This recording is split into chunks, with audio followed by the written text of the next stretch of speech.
Thank you, my panelists, to join us here today. We are here to talk about compensation plans transparency. We will give folks just a few minutes to join. And while we wait, I have a poll for everyone to answer. So there is a panel on your right-hand side. You can see the poll and the red dot right there. You can go ahead and vote in the poll while I do my intro in here. So today's event is brought to you by the team at Modern Sales Pros. For those of you not familiar with Modern Sales Pros, we are the world's largest and highest quality community for those in sales management, sales leadership, sales and revenue operations, and sales enablement, aka our Modern Sales Pros. And our mission is to create an environment for our members to answer the toughest revenue questions out there. And with 3,000 members in our community, I am pretty sure no questions will be left unanswered and no problems will be left unsolved. So we help our community via our robust online forum. We have live digital panels like this one you're about to experience. We are coming back to live sessions, and also we have quarterly summits. We just had one in October, and the recordings are fantastic. So I am going to put a link in the chat right now so you can get the recordings and see what you missed during the summit. So if you're not a member of the MSP community yet, you'll be invited to join right after this event. Let me do some housekeeping notes so I can pass it to my speakers. First, this event is being recorded, so you will be able to access the recording in the MSP website, and you will also receive a follow-up email with the link. So today you can watch this session as many times as you want. And also, I was talking with the panelists backstage. They were saying they love answering questions. So let's use the Q&A and the chat. Let's ask them all the most pressure questions that you have, and they will be happy to answer. And enough about MSP. Today's event wouldn't be possible without the team at QuotaPath. I am going to pass to Ryan. Ryan's going to be our moderator, and he will introduce us to what QuotaPath is doing. So Ryan, you can introduce yourself, tell us a little bit about QuotaPath, and I'll be back later for some outro. Perfect. Thank you, Eduardo, and thank you to the MSP team for having us. My name is Ryan Milliken, Senior Director of RevOps and Analytics here at QuotaPath. QuotaPath is a commission tracking and payout tool built for everybody involved in commissions, from sales teams getting visibility into their commissions and what they've earned, to RevOps teams building commission plans and sending them to teams for increased visibility, to finance, to payout teams and make sure that people receive their commissions on time. We are the kind of full stack commission tracking and payout and visibility tool built for any sales team or really any team of any size. So happy to talk more about QuotaPath whenever. And I'm really excited to be here talking about commission tracking, mainly commission visibility and understanding changes in comp plans. I will echo Eduardo's note. We're here to answer your questions. We're going to have a conversation within the four of us, but please throw your questions in the chat. You came here for a reason. You had something you wanted to get out of this. Let us know what that thing is so we can better answer those questions for you. And I will turn it over to Sandy for an intro. Thank you. I'm Sandy Robinson, Vice President of Revenue Operations at Nimbus. At Nimbus, we work with banks and credit unions to launch full-service digital banks or migrate their legacy systems to our core. Essentially, I work with the enterprise SaaS sales team and run rev operations. Awesome. Thank you, Sandy. Adrian, you want to intro yourself? Yeah, absolutely. My name is Adrian Hunter. First off, thank you everyone for having me. I'm honored to be with the guests and you, Ryan, and everybody. So I appreciate the opportunity. Justuno is a conversion automation SaaS platform, which we provide primarily in the e-commerce space, but really all industries. We work with SMB, mid-market. The problem we're solving is we identify a lot of brands spend a lot of money and personalization and time to drive website visitors to their website. We take that personalization, apply it on the on-site experience, ultimately to help convert those visitors into paid customers and impacting revenue. I oversee the sales and partnership teams for Justuno. Awesome. Thanks, Adrian. And then Daniel.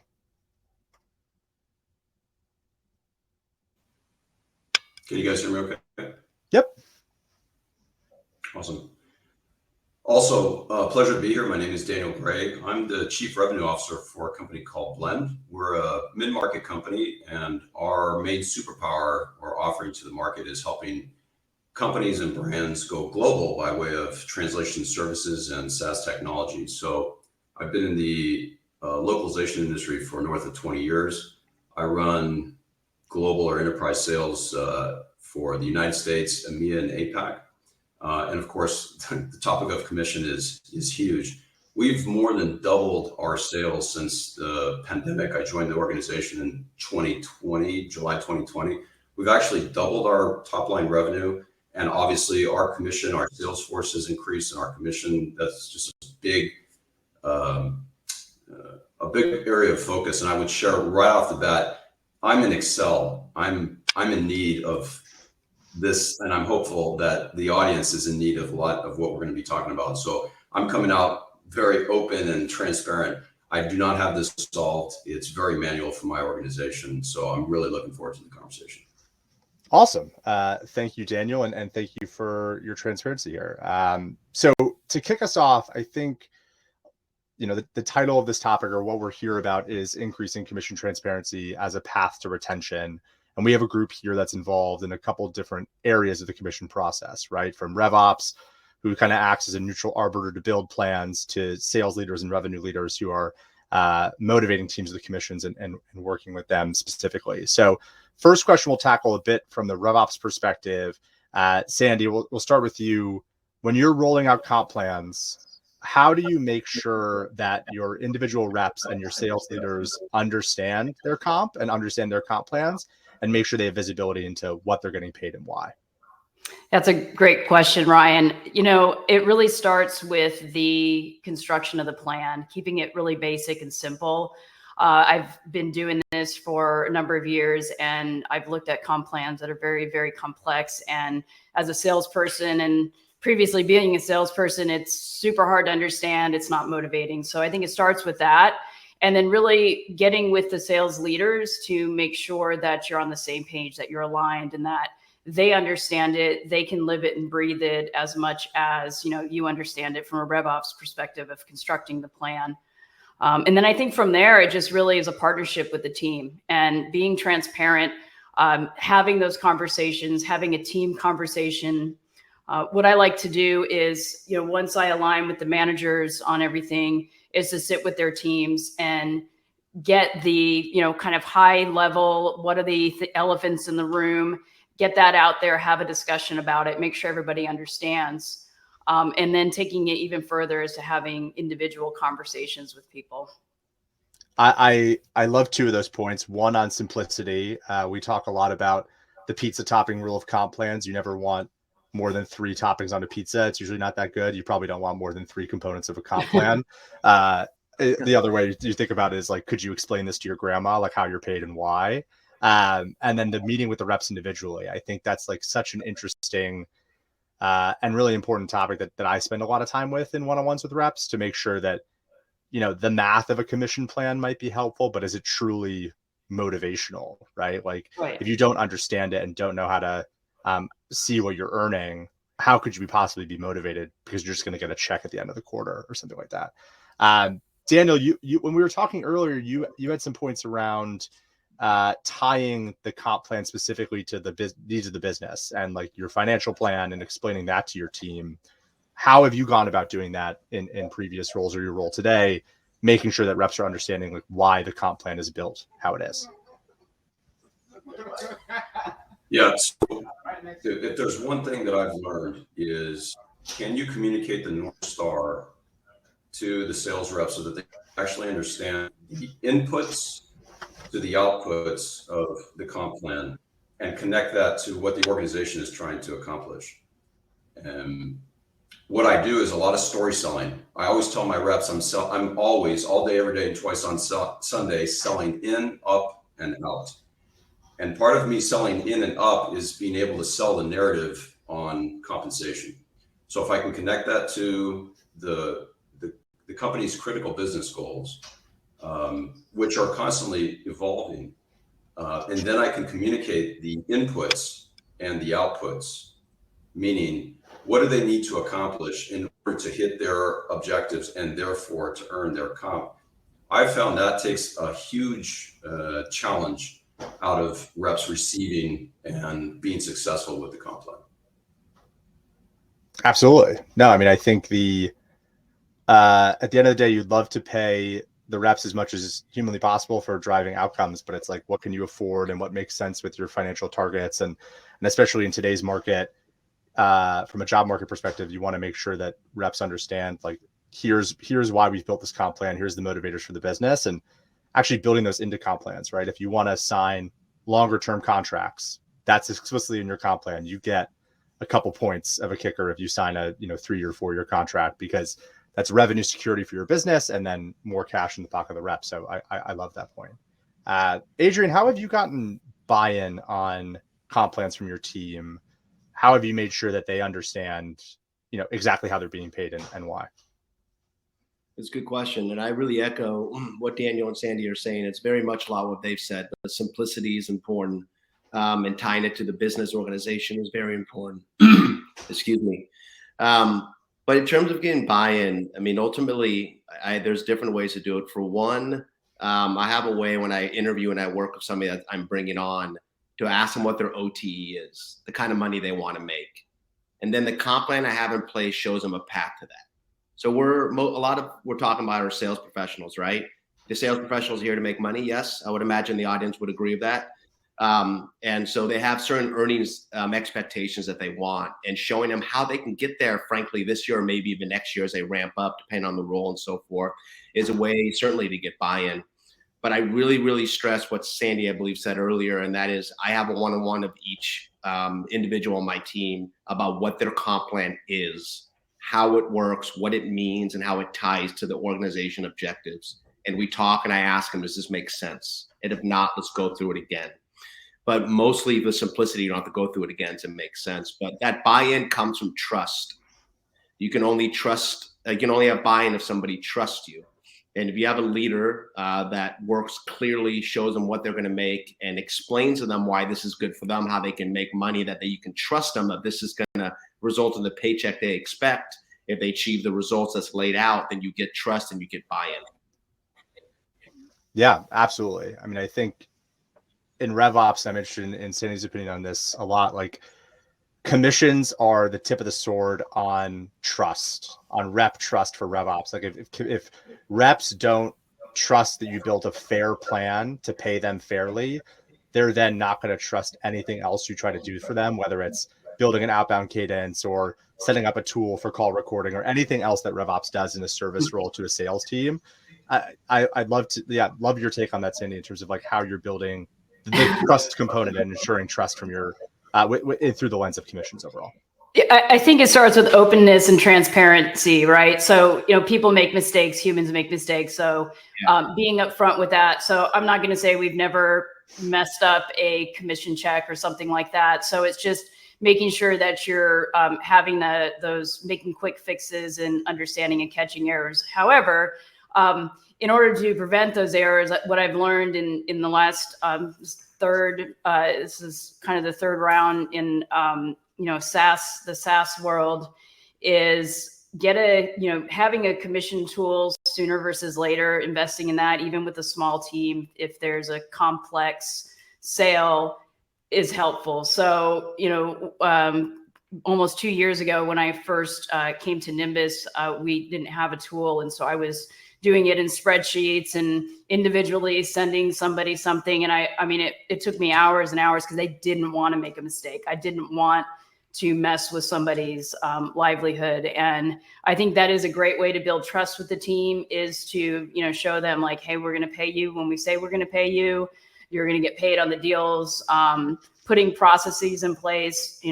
We do have automation in place, but we also have, manual processes with, finance and accounting. Part of our comp plans include, when we receive payments. So they're getting, part of a payment, up front and part of a payment later. So making sure that we're meticulous in tracking that and understanding when the client pays, even if systems aren't connected and things like that. So But that's big time. But I think it's just, being real, making good. Like, hey, we caught this. Or if somebody comes to you, can you look into this? We're going to do a deep dive. And it's like, all right, we're going to make good. We're going to fix it. If we have to cut a late check or something, we're going to make it right. So that's the way we work. Yeah, these errors always happen, and it's better. I mean, through in some period of time, and obviously tools in the commission tracking space like QuotaPath reduce errors dramatically, but they can, if you don't have something configured right in your CRM, or if you don't have like something that you missed in your just like comp building process overall, and like being able to be proactive about those with your team and say, hey, like this is an error that we made. We didn't have this deal marked with the right flag to get you your accelerator, what have you. And being on top of that, I think like builds that level you're talking about, like ensures and retains that level of trust. I think one of the things that's interesting about this topic of commissions in general is we're talking about them as a retention play, a rep retention play. Daniel, you mentioned you've grown your team pretty dramatically this year over the past couple of years. How do you think of comp and comp plans, not just as a way to pay your team fairly, but actually as an employee retention play in what was a pretty hot job market where employees can move around a bit? Yeah. One thing that's occurring to me in this conversation already, I'm going to use one of my star reps as an example. By teaching this rep to hyper focus on the right inputs that got her to 150% of quota, the ability to help reps improve their lives professionally and personally, that goes far beyond, right, the compensation. The compensation, if you think about it, SIP or sales incentive plans, it's really kind of the tail that wags the dog. If you're helping the rep execute the right inputs that gets them to the outputs, then the compensation plan should reward them for the right inputs that get them to the outputs. What I have noticed, so it has everything to do with retention, because she is just beyond excited about the performance that she's achieved. And the comp plan is just rewarding her for the right inputs that are getting her to the outputs, if you follow what I'm saying.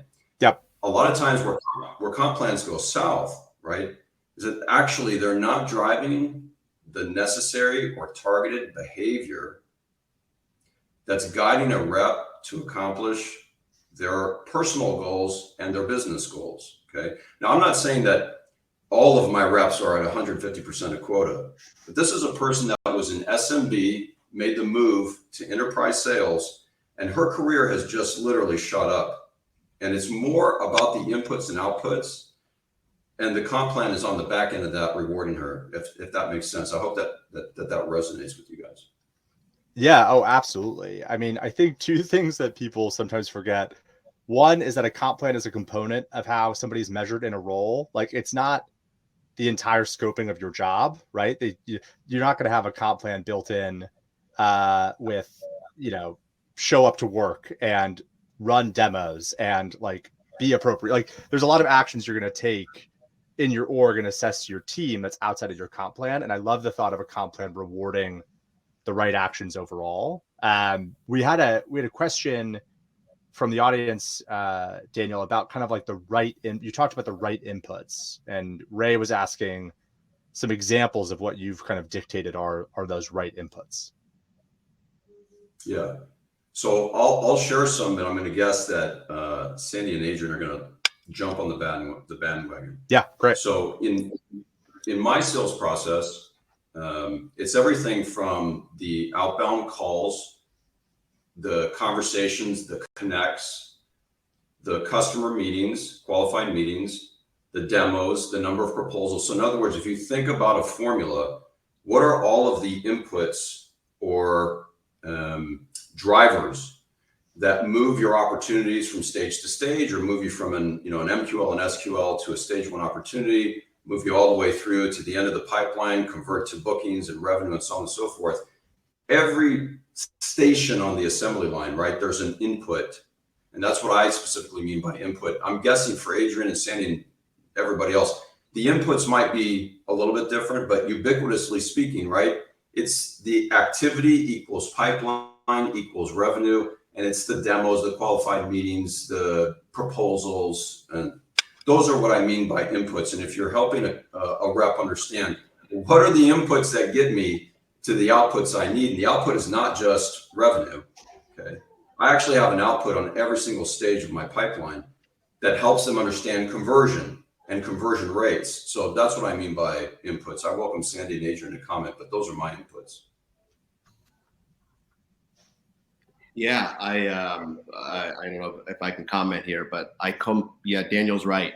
I jumped on the bandwagon and I echo exactly what he said. And to his point, it really comes down to your sales cycle. And ours, where I'm currently in, is high velocity and transactional. They're pretty quick sales deals. And my previous venture that I had, it was much more enterprise. It took forever to close business and so forth. So between the two of those, whether you're enterprise 18-month sales cycle or a 2-week quick turnaround, high volume transactional, you're going to find out what you want to focus on. But to Daniel's point, there are things that have jumped out to us. I mean, the deal stages are absolutely important, but you can explain to your rep. Well, I actually have a sales leader on my team who works with me, who taught me the importance of held meetings, which I didn't really realize.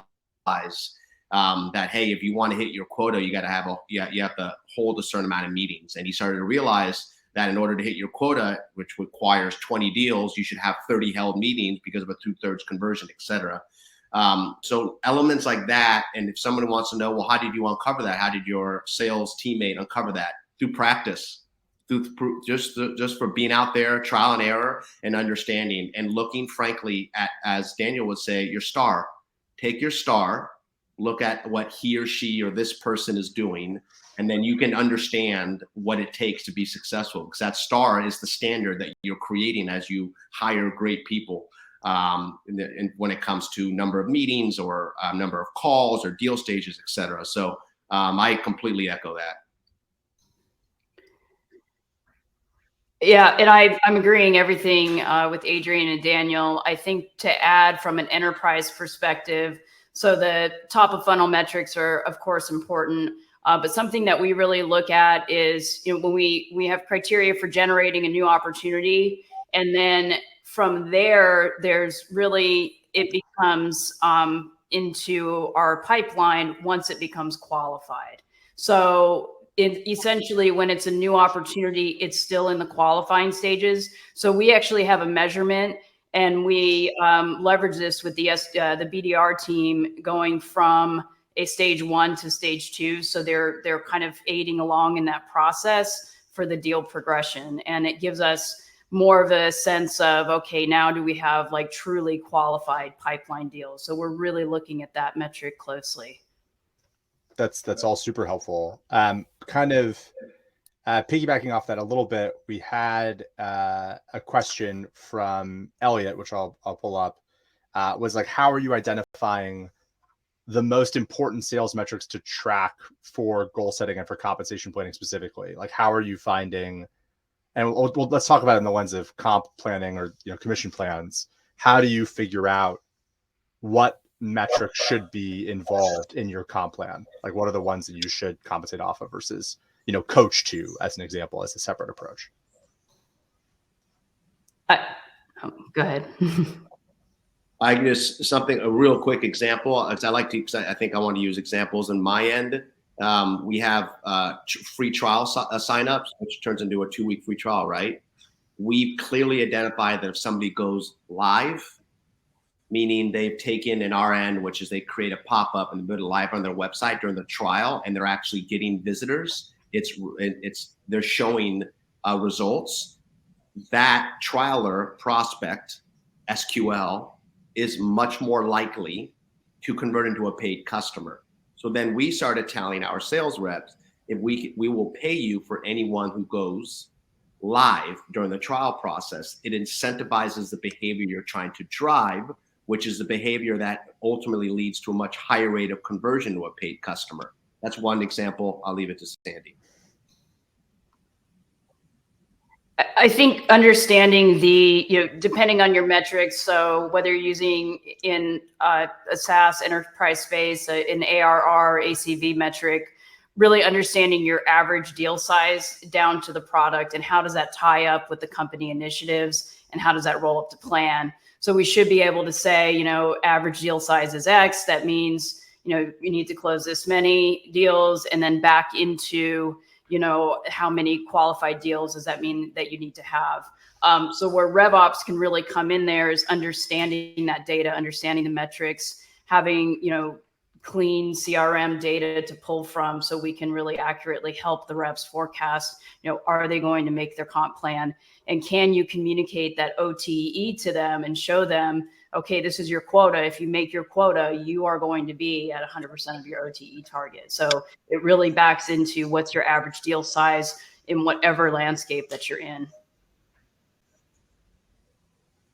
I think one thing that's really interesting, the way that, you know, when I work with our finance team to build our comp plans, one of the things I think a lot about is you're going to have a base variable like an ARR or, you know, a TCV or an ACV or some base variable you're going to build a comp plan off of. But then the other questions to me really are, what are the other actions you're trying to drive that are unique for your team that are in their control? So a lot of when I do, you know, I do some, you know, through this role, talk to a lot of people about their comp plans and do some, we offer like free comp plan consults if anyone's interested. Some of those conversations are around what are the actions that you want reps to specifically drive. To Adrian's point about the free trial conversion is a great example. So like for us this year, we wanted to get more of our contracts into longer term contracts. Like we just, from a revenue protection in this market, players in this space, we thought it was important to like move into more longer term contracts. And so we incentivized both our sales team to sign with additional commission points to sign on longer term deals, and then also incentivized our account managers for renewals that converted into longer term deals. So you as an org are all moving towards this concept of securing longer term revenue capture and security.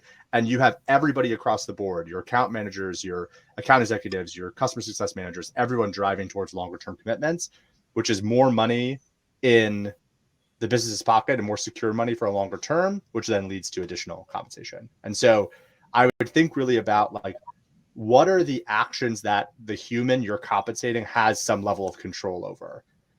Don't build stuff where a person doesn't necessarily have full control. You play around with something like an NPS score or something that like they could have buggy issues with your product and not necessarily control that, right? That can be super demotivating. How do you build variables that are good for your business if the rep delivers an outcome, that are positive and in their control, that you can all rally the team around overall? Ryan, I've got a quick comment that I want to share. Yeah. I'm seeing some of the questions, so I'm hoping to like maybe touch on a number of points here. Of course. So just to rattle off some interesting dynamics for me, I have 5 different SIPs because I have SDRs, AEs, and CSM. And my SIPs are different for all of them, as are my inputs, as are my outputs. Number 2, I'm just being real. My comp plan does not have some sort of table with input quota. There was a question around, you know, incentivizing on the inputs. Outside of the SIP, I'm helping make sure that my SDRs know how many calls, how many qualified meetings, and what they get paid for, you know, say tier 1 versus tier 2 meetings, etc. For my AEs, it's all about net new acquisition. For my CSMs, it's about retention and expansion. So those SIPs are all different, right? My SIP for my AEs is traditional commission. My SIP for my CSMs is actually on an MBO payout scale. It's very, very different. But when I look at my SIP, which I have up on screen to make sure I'm staying true, my SIP is one table and it's really capturing outputs. I do not have in my SIP the myriad of inputs that the rep, regardless of what team they're on, I don't have that in my SIP. Outside of the SIP, they know how many calls I'm expecting, how many qualified meetings I'm expecting, how many logos I need per quarter, average deal size, all the jazz that Sandy was talking about. But just so that it's clear to the audience, I'm not belaboring my SIP with all of those details. So in other words, the SIP is really showing them, how are you going to get paid on the outputs? Beyond that, they need to know, they need to be clear on what their inputs are, because if you don't make it clear to them, they're going to do the best they can. They're going to come up with what they think, right, are the inputs that they need to accomplish. So I just wanted to make sure that's clear, and I'm hoping that that hits some of the questions that I've seen from the audience.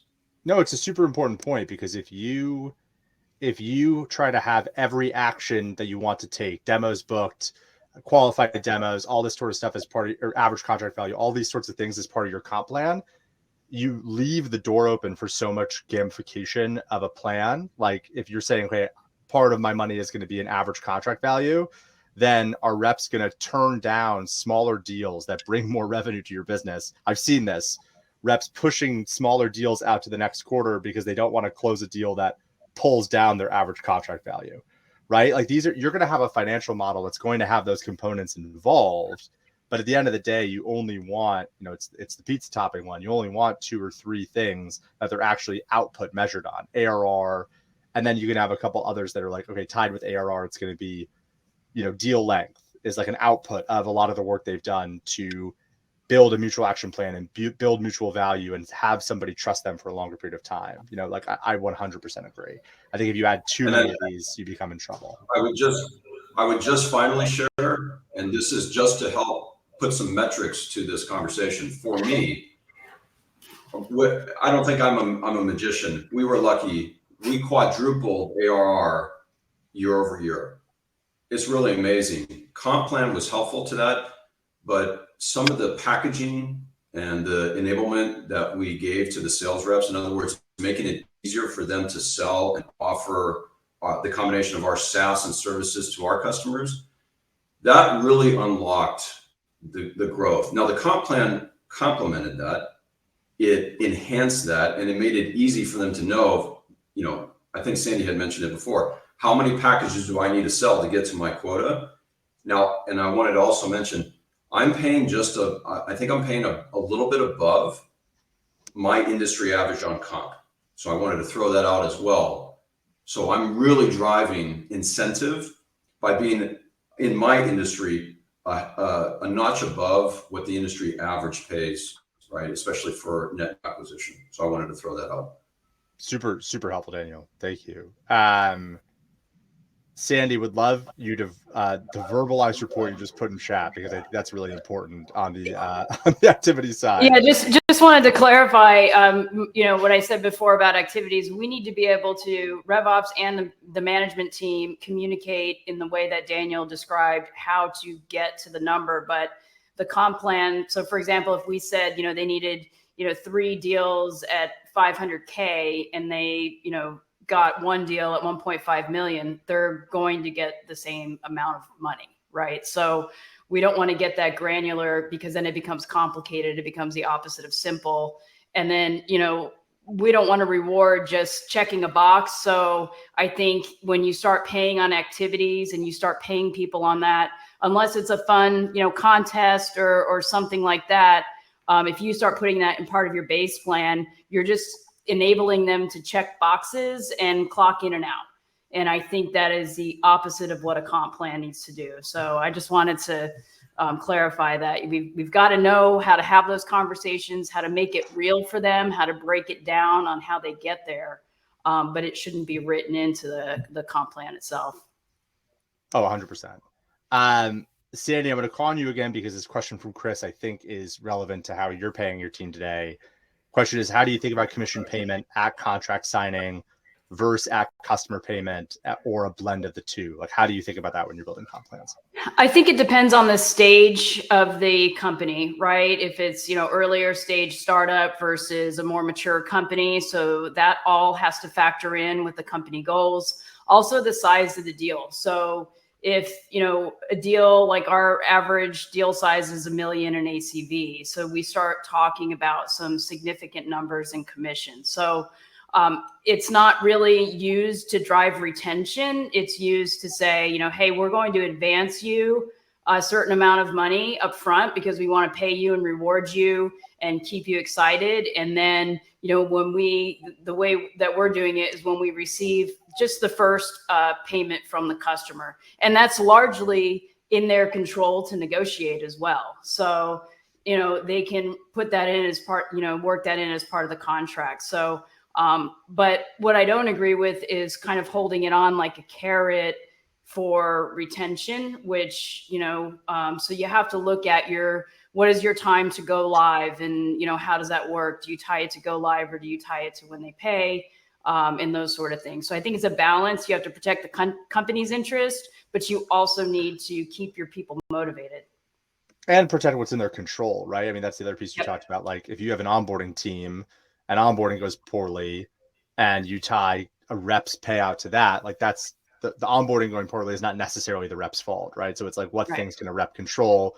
They have an ability to control time to payment, right? And when the payment comes through as part of their negotiating process. So switching gears a little bit, we all start the year with a comp plan. We don't all necessarily end the year with that same comp plan, making changes throughout for different, spiffs or rates or just changes overall. Adrian, interested to hear from you, like as you think about communicating changes to comp plans to your team. How do you approach those conversations? How do you make sure that the team is still feeling engaged and that they understand the changes you're making and why? Goes back to my same philosophy that I believe my two colleagues here share with me, which is trust and one-on-one and conversations. That's at the end of the day at the core of business. Whether you're selling to somebody or whether you're working with somebody or they're following you, it comes down to trust. So when it comes to change, is explaining them why the change is happening and why it's to their benefit and why it's to the company's benefit. It must be articulated and explained why these things are happening and why it's to their benefit and why we're doing it. Once you do that, I mean, everything makes sense. So when it comes to change, we don't have too much change in the ultimate structure, but we do have some things that do shift, for example, and it ties into your previous question. We started paying out more and I think that somebody was saying that you really wanted, or maybe it was you, Ryan, of annual contracts versus month to month. And we changed it so we would reward more for an annual contract and 50% less commission for month to month or a 3-month contract. And we explained why that was, and it makes sense. We're going to pay you more if you have a 12-month agreement as opposed to a 3-month agreement and so forth. But the logic behind that makes sense. And at the end of the day, they trust you for why you're doing it, why we weren't doing it previously. In partnership land, we have a fairly unique model where we have KPIs we compensate on. And those KPIs are built into their compensation plan. And those KPIs may shift as we start to understand what we want to do with our partners and the behavior we're trying to drive. Ultimately, any change you make and anything in comp should be tied to the behavior you're trying to get out of your team. That's the most important thing. So we had something earlier in the year where something we call onboarding a new channel partner. If you onboard that new, and in our end, as digital agencies, that will result in a partnership, which will result in more leads. So we were giving, as part of the conversation, you onboard somebody new, you activate a new partner, that counts towards your KPI commission. Then we expanded and added a second KPI, which we wanted our reps making headway into different departments within that agency after they've established it, because we started to realize there was opportunity for growth in order to introduce our product just to different departments within the agency, the channel partner. And adding that to their compensation was a change, if you will, but explain them why they're doing it and why it'll help them make more money and us make more money and why it's conducive to their job is ultimately the most important thing. Then they trust you. I will add one thing. It ties to this, and earlier in the call, for anyone wondering, when you're building trust and explaining this change or current comp plan, I have a spreadsheet. It feeds into my software. I say QuotaPath or anything else you use, that's a visibility. But ultimately the spreadsheet, which is the bones of how you create the software, when you go in one-on-one and you change the number of what they do, it spits out the commission they'll make right in front of you, right? So when I'm making a change and I'm building out the comp, I do a screen share and I say, okay, if you got to onboard 5 new partners and you get 80%, here's the number you're going to make at the end of the quarter. Let's do that times 4, how much money you'll make at the end of the year. They see the numbers changing based on the results you're trying to drive right in front of you on a screen in a sheet that I share with them that they have control over and they can play with. Now, ultimately, a lot of this is done in a QuotaPath or other software, which is great, but that spreadsheet allows that kind of ability just to communicate from that standpoint and what you're trying to do, and then how you can change different KPIs and so forth. And ultimately it leads to trust. I hope that made sense. No, it super does. And it's interesting. It's a little bit, so we rolled out a tool. It's a compensation hub, basically plan modeling tool earlier this quarter. And it's for that exact reason. Like we saw that a lot of people, regardless of tracking their commissions in quota path, like still wanted to play around with a bunch of different drivers of a comp plan. Like, hey, if I do this and this changes to this and my average contract value changes, what happens to comp plans? And so we launched this free resource to the public with ungated. You could just play around with it's the team will drop in the link, but you can just basically play around with different comp plans. So like if my accelerator changes from this or my average contract value changes to this, like, or I want to raise OTE for my reps, like what does that mean for their comp plan, the number of deals they have to close and that sort of stuff. And I go through that with our reps all the time, right? And I give them the ability to show like, here's my thinking, here's the changes we're making, here's how it's modeled different. If you're demo occurred to qualified rate goes from 30% to 40%. Like here's the number of deals, here's how you be compensated, and here's how the plan changes for you. So this is how you'll be successful. And this is how you'll be successful in the job. It's all about their success, right? So whatever you're doing, changing, communicating, working with, this is how you, account executive, will be successful. And this is why we're doing it, so you and the company is successful. I mean, it's got to be. That's where it all stems from. So absolutely. Daniel, you just went through this, right? We were talking about a little bit about some changes to plans. How did you go about, like, as somebody who just went through this process, how'd you go about it? How'd you make sure everyone had buy-in and make sure people understand what was going on? Yeah, I'm hoping that my comments, that Sandy can comment here, the changes that I had to my comp plan impacted the data that I was tracking in Salesforce. It impacted my opportunity object record. I had to work with sales ops and rev ops to support the goals in the change to the SIP. And I'll be honest, it took me like 3 months, right, to roll out this mid-year change to SIP. It has this downstream impact to my sales ops team, to my rev ops team, the finance team. It was not easy. I had territory changes. I had portfolio changes. So it sounds like, oh, I can just go into my comp plan and make changes in my comp plan, but I've got to then, organize my systems and my ecosystems, my team members to support that. So it was not easy. It was not fun. I, as a sales leader, do not like mid-year SIP changes because of the downstream impact. And I want to hear from Sandy, like if she that pain is felt. But to Adrian's point, priorities change. If I can make a change at the SIP level without having to make massive changes to my systems, right, that throw off the right data so I can track it, report it, etc., that's great. But I had territory changes, I had portfolio changes, I had reps coming and going. So it's a big challenge. But I still go back to, what is my North Star? Can I communicate that narrative to my team? Can they understand it? Can they roll with me as the comp plan is in motion and changing? So that's what my experience was, and I just went through that for the last 90 days. It was none too fun. Yeah, I think definitely working closely with your rev ops or sales ops team is important. But it goes back to what I said in the beginning, building the plan to be to anticipate this. So we're in a fast changing environment. I know things are going to change. We made several changes last year. We made territory changes. And it really starts with setting, we've set up sub territories. So that way, if we're going to break up a territory, we've got preloaded sub territories that we can build up into a different territory. So that was really helpful. So we made, I think, 3 different changes last year because of territory changes. It still was, obviously it took our administrative team some work to do, but because we set up the territories in such a way we could move them and just kind of realign, quickly figure out, what is the market opportunity for the sales leaders and give them the new configurations. And then that backed into the quota.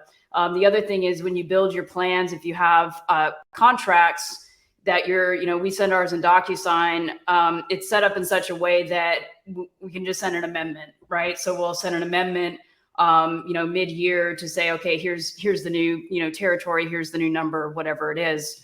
And the other thing I just wanted to tag on to when Adrian was talking about communicating the changes is really, it's a culture thing, right? So it's not just trust, it's a company culture. If there's a negative impact to the salesperson, you have to really look at, okay, well, what's the decision? Do we want to say, okay, well, we're not necessarily going to lower commission. We might change the quota, but we're not going to change, what you are able to make because of this sort of change. And if there's a benefit, then give them the benefit, right? So if the numbers change because they get more assignment, great. So let them, have the benefit from that. So I think you have to do you err on the side. If you're making mid-year changes that you didn't anticipate, err on the side of the salesperson and what's in their best interest, and work with your HR departments to make sure that you're aligned. But it really comes back to a culture thing there. Yeah, I mean, it's a big question to me in terms of, if you were the rep, what would your reaction be to this change? Like, if you had to feed your family as a function of this plan change, like, what would your reaction be, and how? And like, always putting yourself in that person's shoes, I think, is massively important. Would you want this new comp plan? I think if it's going to be positive, beneficially, you to Sandy's point, you pass it on to the team. I have a pretty hard time passing negative comp plan changes onto a team. They've signed a document, you've done it at the beginning of the year. I think you have to have a really deep and like vulnerable conversation with the team as to why you've made that change, and how it's going to impact not just your sales team, but others at the org too, right? If your sales team is the one who's bearing the brunt of that mistake, like, and your product team isn't, your engineering team isn't, your marketing team isn't, like, that is a real problem. So when that's happened in the past, to me, at companies, it rarely has happened, but it's like, executive team is taking pay cuts and other teams are like reducing pay to like try to get us in a better financial position. Like, it's been more of an org-wide thing that we're all, in a problem together versus, focusing on a sales team in particular, which has been a big thing. The other thing that really pops out is Sandy's point up on the prepare piece. Like, I think you have to, when you're building your comp plan, model the moonshot scenarios. Like, if a rep closes a $10 million deal somehow, some way, and your average contract value is $100K, like, you should be prepared to happily pay them or know what you're going to do or not. Like, if a rep closes like an exponentially larger deal than you thought they were going to, model that out when you're building your comp plan. They sell a 5-year, $10 million, great payment terms, like the best possible deal. What rate would you pay them? And go to your VP of finance and be like, would you sign this check? And make sure that she's on board to sign that check, because if not, then you're going to pull in cap commissions or decelerators or something, and that's going to demotivate your rep from bringing on a deal that's massively valuable to your business. And like, that is a lose-lose for everyone involved, honestly. Yeah, I think definitely planning for windfall deals and having some sort of, alignment around it is important. Yeah, absolutely. Final piece, because we're getting to the end of this year. I'm really interested in how people are rolling out with this concept, rolling out spiffs today. What actions they're trying to motivate, how those are changes mid-year. Like, how are you thinking about spiffs as a concept with regards to changing comp plans mid-year, and how are you approaching those and rolling those out for your teams? I can make a quick comment. I think spiffs are certainly at play, and I think it just comes down to your organization, the budget. A lot of people are hurting on budget these days, and what you can have to play with. And again, it comes down to the behavior you're trying to drive. It always is, right? So, for example, we recently decided, and I think somebody alluded to this, an annual contract, but also annual payments. So in our plans, you can pay monthly, but you can pay for an annual payment, which means all cash up front. And cash is king right now for my company and for many others to get cash in the door now for profitability. The MR doesn't change. In fact, the MR may be lower because you're given a bigger discount to pay all up front, but we want cash in now. That was a recent change. I went to my AEs and said, hey, we'll give you some additional dough if you can bring in annual payments, right? And the way things had been structured, the incentives were there, but we just did a spiff around it, and it's driving that behavior. So that was one example. And I think ultimately spiffs can be used as commission, bonuses, anything that you do in any compensation plan is about driving the behavior you want. we're happy to spend and give a spiff to get an annual payment because the cash we're getting lines up with finance, it lines up with what the CEO wants to do with the company, and it rewards behavior you're trying to drive. I think it's a no-brainer. The other element that we do as well is we incorporate spiffs in partnership land. So we have a lot of tech partners and other partners of ours that we want to drive leads to us, and we'll do like a competition. So one of my teammates, he wanted to do like, hey, I'll go to all my partners and say, we will give out this huge Amazon gift card based on the most leads driven to us for the individual CSMs for our partners that are the ones that ultimately refer leads to us. Now that's a spiff, not to us, to our employees, but to others, but it's a spiff that we use to drive leads and reward it's a compensation we have built in a budget for our partners that drives the behavior we want and drives growth.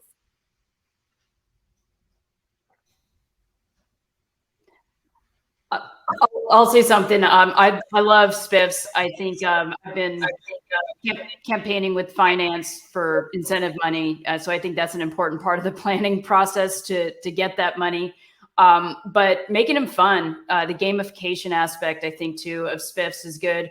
People are competitive, especially in long tail deals where you're dealing with six to 12 month closing cycles. Having that fun engagement and getting people competitive, in maybe the spiff goes for a week, and maybe it is on setting appointments for a new initiative that you have.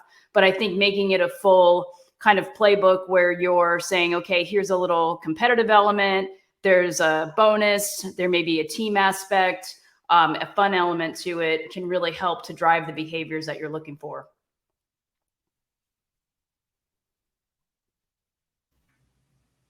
Awesome. I'm just unmuting quickly. It takes a second to unmute. Well, great. And then I think wrapping up, Rob had one more question about, and I'll kick off answer first as we wrap it. Do you do anything special for new hires for incentives with ramp?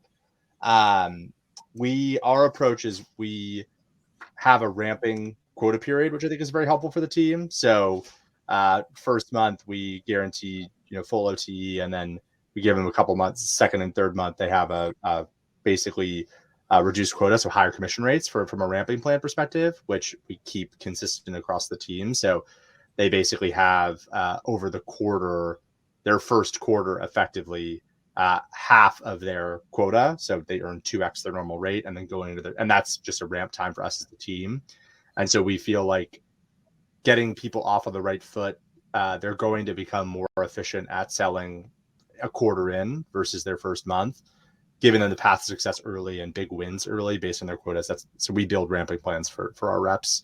And sometimes we'll do, if we hire a new class, to Sandy's point on spiffs, we'll do a first deal close bonus, like which of the new ramping reps closes their first deal, which is always fun and like sparks a little bit of competition on the team. So it's like that. It's like the spiffs based on the activities that you want to drive. So a quick close or an outbound demo booked or something like that. So yeah, that's how we. I don't know if anyone else has any comments about how they approach it, but that's it for us.